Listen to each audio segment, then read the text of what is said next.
For such persons who have prostheses inside their bodies, or prosthesis, artificial limbs or implants. What do you call it? Prosthesis. It's a prosthesis. Eh? Isn't it? No, that's in French. Prothèse in Artificial French. limbs, etc. Yes.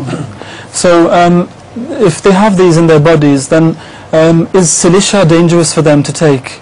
And if it is, Yes, then could they it take can something be else? and it may not be at all. If you have a foreign body, like bullets embedded somewhere, or like sometimes children eat something like slug or something, and it's difficult to operate. Sometimes needles are eaten by children, and it's impossible to operate for those needles because they go deep into somewhere. In all such cases, silicia does wonders, and it throws them out. How it does, nobody knows. I have tried it so many times, and Dr. Mubashir in the hospital knows this well, and he has himself experimented on this. Once a boy there had, by mistake, had eaten a needle, which in the stomach got stuck somewhere, and the doctor couldn't operate.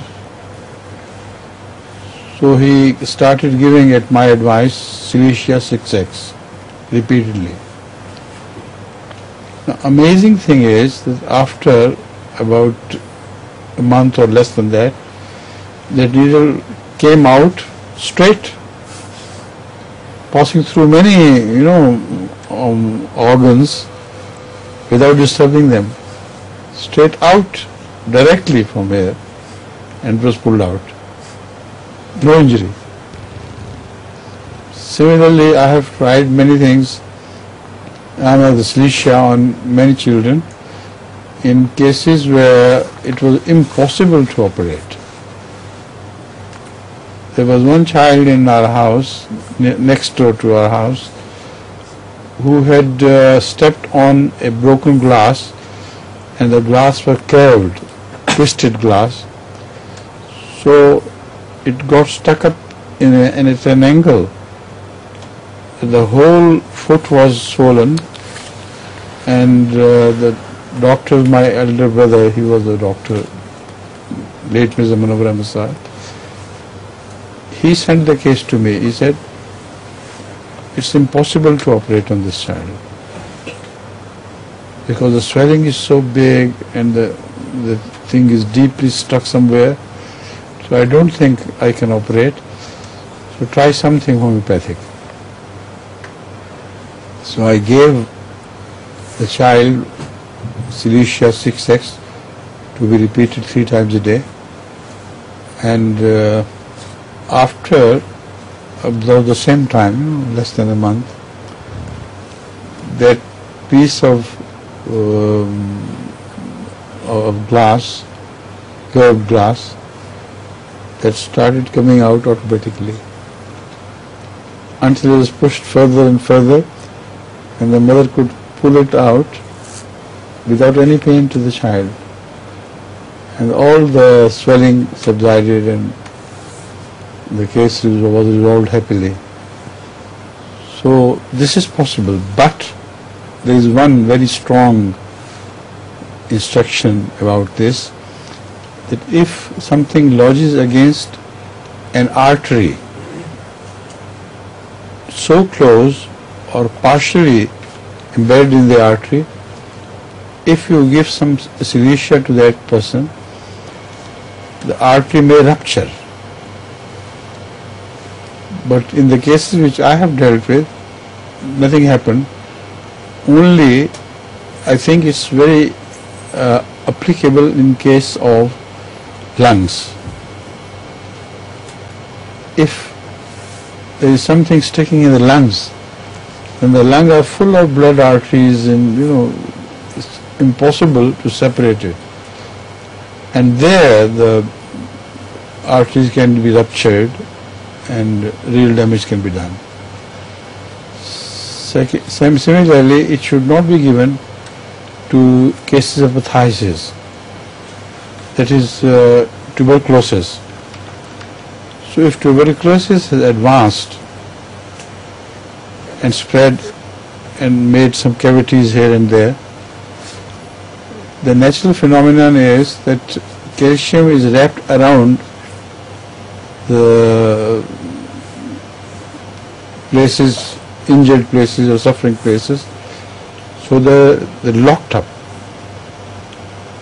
This is again a strange phenomenon by natural defense, that calcium gets becomes a sort of ball in which these tuberculosis germs are entrapped.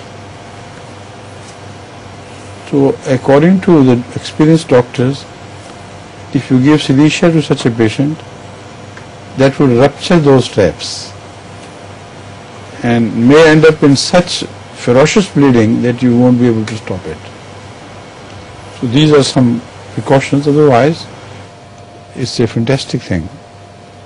It's also good for elephantiasis, that thread worm, which sometimes in Africa, it enters somewhere and then gets swollen, that place gets swollen, and the worm is so long that it could be 100 meters or so in full length.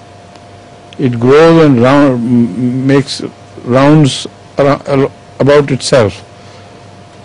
So it goes on growing. Now, if you break it in the middle somehow, then it will spread to the whole body. It's a very dangerous thing. In Sindh, we have this disease, and in Africa it's very common. So there are specialists who take the mouth of the sperm in a manner that they wrap it round a needle and go on doing it and pulling it slightly on and on and on and on and on until the whole of it unbroken comes out. But there are great experts who do it, and they make mistakes as well. But if you put silicia, it will melt. The worm will melt, and after a while that wound will burst and just water will come out. Nothing of the worm will be left. So these are things which we have known through experience. It's not a question of theorization or anything. I know, I have seen these cases myself. So this is silicia, which is a very good remedy, but should be used appropriately and with caution. So part of the question remains. It was that if people have implants, then what instead of silicia could they use homeopathically? In case the body starts trying to remove the implants. I don't know the case. It has to be one should go to a homeopathic doctor and tell all the case and symptoms, and then he can be treated, but not offhand in generalities. Okay. Je me souviens pas de la traduction de elephantiasis, si quelqu'un peut y songer en attendant, s'il vous plaît. I can't remember the translation of elephantiasis in French, so maybe we'll have to describe it. Elephantiasis, isn't it? Elephantiasis, yes, is a disease in which this worm enters, and sometimes somehow the whole foot becomes so swollen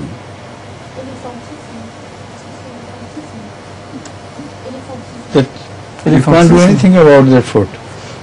So maybe I have made the wrong name, I have given the wrong name. Maybe it may not be called elephantiasis, but elephantiasis is also a similar disease. Mm-hmm. But maybe I could just say what it's like, because I don't know the exact term. Yes. Thank you, Zur. Alors,